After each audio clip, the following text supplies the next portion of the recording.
କି ପିଉଛନ୍ତି ସବୁ ଜୀବ ଗୁଡାକ ଆଜ୍ଞା ସ୍ଥଳରେ ପଡି ଛୋଟ ବଡ ହେଇକି ମରୁଛନ୍ତି ନା ନାଇଁ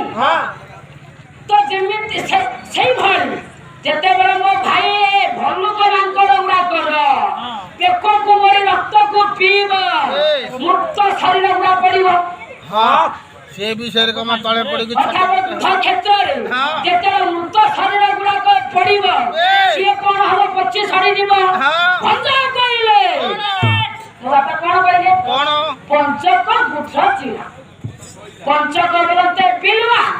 ଗୁଠ କହିଲେ ଆଜ୍ଞା ସାବୁଣା ଇଏ ବିଲୁଆ ସାବୁଣାଙ୍କର ଚିରକାଳ ପାଇଁ ଓ ଖାଦ୍ୟ ମିଳିଯିବ ଆଉ ଖୋଜିବେନି ଖାଦ୍ୟ